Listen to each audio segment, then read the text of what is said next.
इधर आंध्र प्रदेश के अल्लूरी सीताराम राजू जिले में सुरक्षा बल के जवानों ने 1 करोड़ के इनामी नक्सली माडवी हिडमा को मार गिराया। साल 2013-2021 में हुए बड़े हमलों के लिए नक्सली माडवी हिडमा ही जिम्मेदार बताया जाता।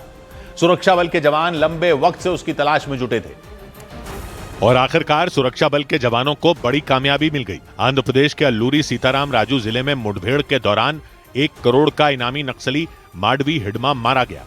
माओवादियों का central committee member Madvi Hidma, जो पूर्व में PLG बटालियन नंबर 1 का कमांडर भी रहा और आतंक का एक चेहरा के रूप में इसका पहचान है, उनका भी डेड बॉडी भी आज की मुठभेड़ में रिकवर की गई। 43 साल के खूंखार नक्सली हिडमा पर 1 करोड़ से ज्यादा रुपयों का इनाम था। केंद्र सरकार ने 50 लाख का और छत्तीसगढ़ सरकार ने 40 लाख रुपयों का इनाम घोषित किया था। वहीं छत्तीसगढ़ के अलावा कई दूसरे राज्यों ने भी हिडमा के नाम पर लाखों के इनाम का ऐलान किया था। और खतरनाक नक्सली हिडमा का मारा जाना नक्सलवाद पर बड़ी चोट मानी गई।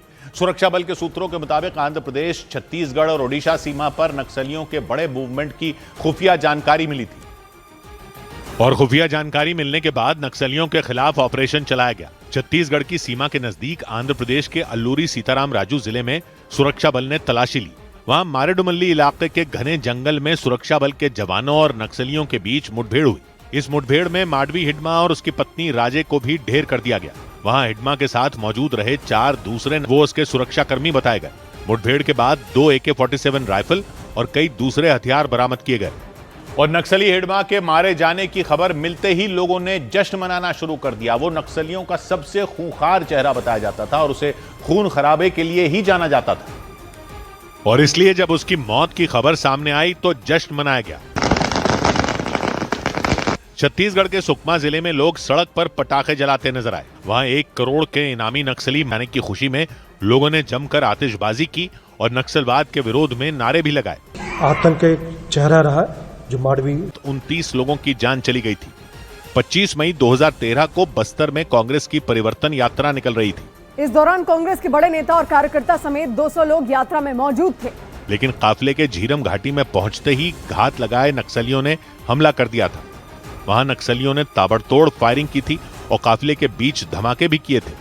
इसमें कांग्रेस के प्रदेश अध्यक्ष रह चुके नंद कुमार पटेल, पूर्व केंद्रीय मंत्री VC शुक्ला और महेंद्र कर्मा की जान चली गई थी और बताया गया कि इस खौफनाक हमले के लिए माडवी हिडमा ने ही अपनी बटालियन तैयार की थी। यानी साल दर साल वो हमले की प्लानिंग करता रहा और उसे पकड़ना सुरक्षा बल के लिए मुश्किल हो गया। और इसी बीच उसने साल 2017 में एक और बड़े हमले को अंजाम दे दिया था। 24 अप्रैल को हिडमा की बटालियन ने सुकमा के बुरकापाल इलाके में बारूद का जाल बिछाया था और सुरक्षा में तैनात CRPF के जवानों पर हमला कर दिया था। इसमें CRPF के 24 जवानों की जान चली गई थी। बताया गया कि इनामी हिडमा की निगरानी में ही सुकमा के बुरकापाल में नक्सलियों ने हमला किया था।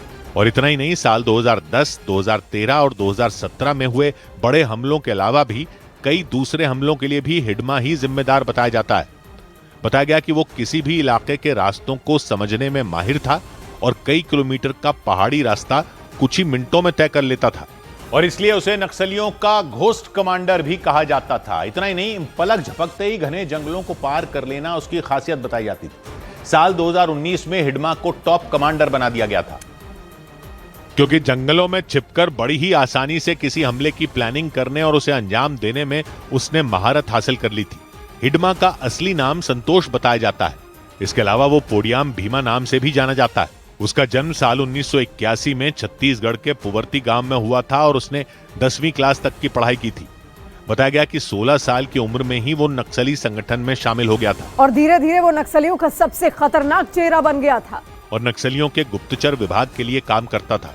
बताया गया कि उसके आसपास कई सुरक्षा कर्मी हमेशा तैनात रहते थे, यानी वो सुरक्षा घेरे में ही काम करता था और उससे मिलना जुलना भी आसान नहीं था। बताया गया कि कुछ दिन पहले ही माडवी हिडमा की मां ने उसे पुलिस के सामने सरेंडर करने की सलाह दी थी, लेकिन हिडमा ने अपनी मां की बातें नहीं मानी और मारा गया।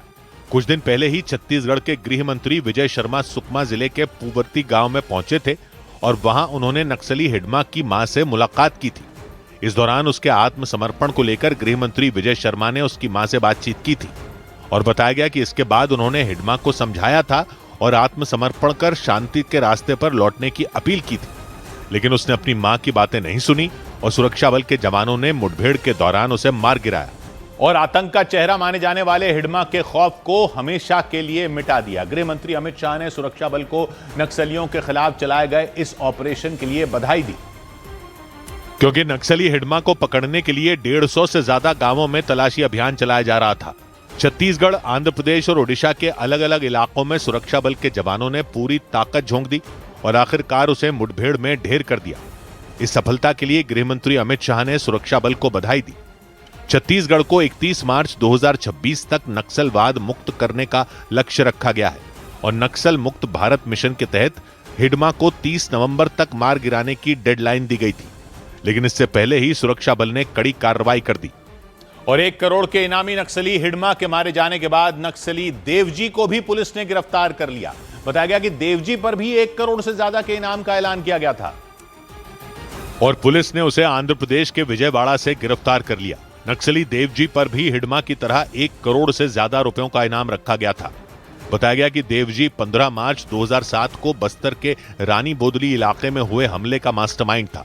वहां सुरक्षा बल के जवानों पर नक्सलियों ने अंधाधुंध गोलियां बरसा दी थी और पेट्रोल बम भी फेंके गए थे। उस हमले में 50 से ज्यादा जवान शहीद हो गए थे और 25 जवान गंभीर रूप से घायल हो गए थे। आंध्र प्रदेश के विजयवाड़ा में पुलिस ने इनामी देवजी के साथ 9 और नक्सलियों को भी गिरफ्तार किया। इधर कांग्रेस पार्टी ने वोटर लिस्ट रिवीजन के खिलाफ एक बड़ी रैली करने का ऐलान कर दिया।